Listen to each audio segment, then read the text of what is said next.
So a day of great ceremony in Westminster tomorrow. The King's speech anticipated there'll be 30 new measures put ahead that the Labour government intend to enact.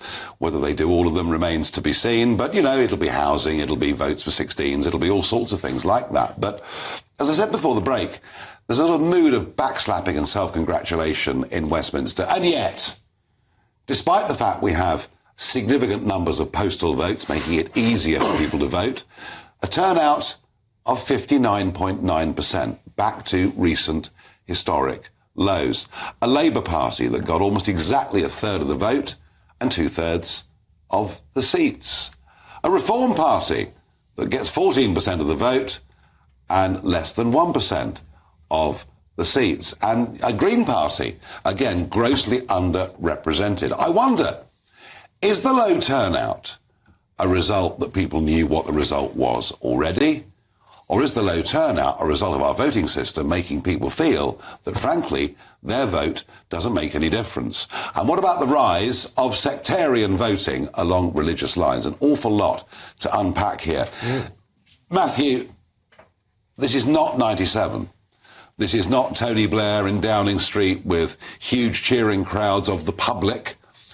I'm not sure Mr Starmer, or Sir Keir rather, actually met a single voter during the campaign. Literally didn't meet a single vote, and there are maybe security issues around that. But is it right that you can get a third of the vote? 500,000 votes fewer than Jeremy Corbyn got last time round, and 211 more seats. Whether it's right, I don't know. It's the system we've currently got. It was something I was worried about. For me, when I was on the doorstep, up and down the country, there was a huge amount of apathy for both main parties. Yeah, right. I picked up on support for yourself. And whether I agree or disagree with people, they saw reform as something that was real change, as opposed to what Labour were going to offer. For me, you know, Labour seemed to be offering more managed decline and just were not the Conservatives. I think the party needs to be very careful at seeing such a large majority as votes and not seats. There are many areas where, you know, reform came second, and I think reform will be the main challenges. I would say on the system, though, I was fortunate enough to visit Israel and Palestine last year. I met with several members of the Knesset, the same over at the West Bank, and it was really interesting that we had this discussion about PR because they have a similar system, and they said we can't wait to get rid of it. We want first past the post. Yes. I think in theory, I think it should work. Doesn't that depend where you set the thresholds? Because you can get into the Israeli parliament on 1% of the vote. If you set a threshold of 5, 6, 7%, it wouldn't be like that. I mean, Nick, you know, the Liberal Democrats for donkey's years talked about proportionality. When the opportunity came, Nick Clegg blew it completely. We had a referendum on a preferential system that you couldn't explain in a sentence, and the whole thing was a disaster. Your number of seats, 72... finally in line with our vote. It's actually par, isn't it? It's actually par. You know, the last Labour conference voted for proportional, or a form of... I mean, I've always favoured AV+, you know, where you have 2 ballot papers, one for a local MP, one for an opinion. That was what the Jenkins Commission came back with after Blair recommended it. I just wonder, is the Liberal Democrat enthusiasm for electoral reform, do you think it's as strong as it was? Yes, absolutely. You can totally rely on the Lib Dems to support measures for electoral reform. Welcome to the club is all I can say. No, I've been there for 20 years. No, I didn't mean that. I know you have. But the club of piling up a decent vote and not getting much return for it. What I think still not much, really. You know. We need the Conservatives to join the crusade, actually. No, the Conservatives will never change. You know, even though in the end it might be to their advantage. But Kwasi, I want to raise a different issue with you. Yeah. We have never seen, certainly in England in my lifetime, sectarian voting. We're now seeing it, aren't we? So look, I think on that, there were parts of the UK, traditionally like Glasgow and Liverpool, where there was some sectarian on Catholic and Protestant lines. What we're seeing now is, I think, much more militant.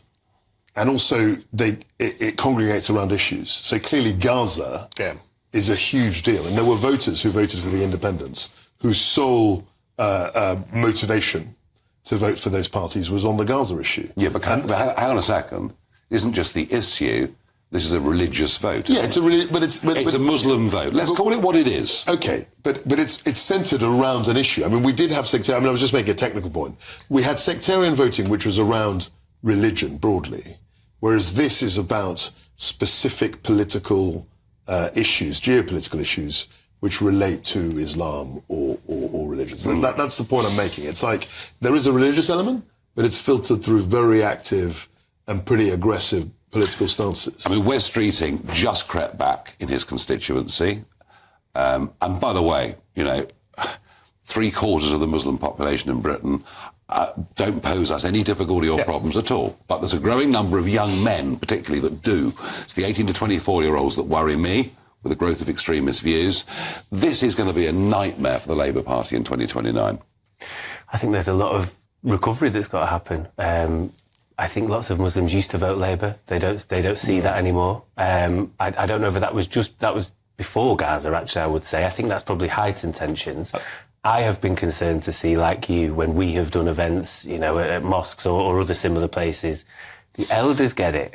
The elders have seen all this stuff before. Yes. It's young, angry. Yeah. I mean, Kwasi's point, is that Gaza has stirred this up. I think Gaza has really worked this up. But my worry is, that polling, that jail partners polling, showing 23% of 18 to 24-year-olds. So these are people that are born here. Yes, that's right. Think the concept of jihad's acceptable. And actually, we talk about first past the post, but my God, they were efficient.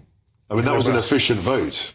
I mean, if as a proportion of the vote, they got way fewer than you did in Reform, but of course they got one more seat. So that's the scary bit of it under first past the post, because you can have a handful of seats, maybe a dozen or so. So electoral reform could be a good idea. Before we finish this segment, we're expecting tomorrow votes for 16-year-olds and the removal of the hereditaries in the House of Lords. Don't we need something more radical, Nick, when it comes to the House of Lords? Yes, we need a directly elected Senate of about 250 members, and the best thing to do would be to introduce a bill doing exactly that, not try and turn the ancient and venerable House of Lords into that. It's an abomination, the House of Lords. It's slightly stuff crazy. full of Blair's mates and Cameron's slightly mates. crazy, but I think Labour... Slightly crazy. No, but it's an abomination. But the issue that they have is that now they've actually got into power, they realise it's a big source of patronage. So the idea the Prime Minister... So Starmer's gone soft because he can now... appoint who he wants. Dangle baubles in front of people, including party donors. I thought at the time, why are you getting rid of your largest donor base? I did. I thought it was very strange to be putting caps on things and stuff like that. Have to put ex-advisors in there. Yes, quite. But they won't. It's very hard for Prime Ministers in that position to give away power like that. Yeah. And I'm afraid in this, for people who want to reform the House of Lords, I don't think that's going to happen. I'd love a referendum on the House of Lords. I know the result already. Now,